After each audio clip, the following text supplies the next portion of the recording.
Sometimes you do get somebody that's miscast, and it's not that they're miscast literally, it's more that they've either oversold themselves of what their quality, their capabilities are, and they don't recognize that. I can work with someone that has come in and doesn't really know everything that they say they know to do the work, but when they act like they know more than I do, or I don't know what I'm talking about, and then go off and dump their workload on other people and let them do the work, that's wrong. And I don't like that. And that person's not going to last very long, because that's not teamwork. Everybody has to help each other. You know, we all chip in, and you have to pick up pieces for other people sometimes, and they pick up pieces for you. And I have that with people on my team all the time, where we help each other. Basically, it's the old saying, we got each other's backs. And that's the only way a team really works. I mean, don't get me wrong, don't get the boss mad at you, but at the same time, don't get too chummy with the boss too quickly, because the other employees that are working around you will not, they won't bring you into the fold. They won't welcome you as much, because they're going to think that, oh, the boss favors you, are you spying for him, whatever. It builds a resistance to, in other words, you're kind of putting a wall between you and the other people you're working with. The other thing is, and somebody new coming in the door, you may think you know everything, especially if you come straight out of college, and you got to leave the ego at the door and come in with an open mind and to learn and listen to people, that are baby boomers and older. We're not all, a lot of us know something, and we've been around longer, so we do know more than you on certain things.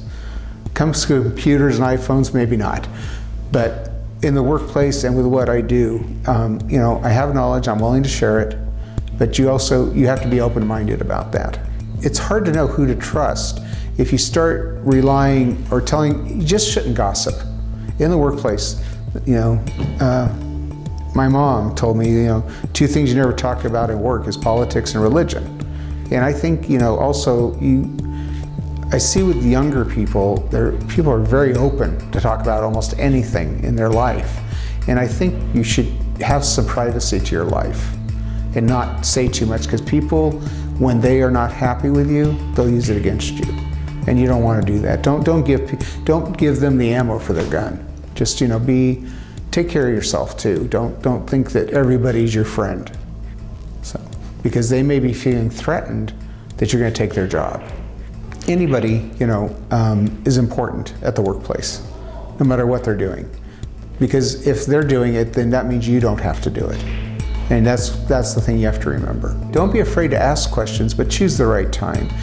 If you're not sure about something, I wouldn't ask the question in a big open meeting with everybody sitting in the room.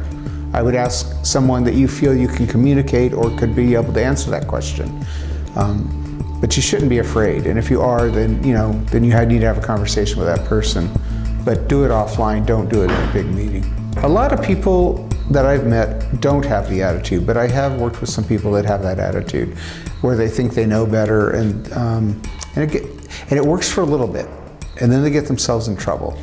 Because it's just like anything else. It's just like if you go to a job and you try to hide, let other people do your work. Eventually, you are found out, and it's not pretty, and it's not fair to the other employees.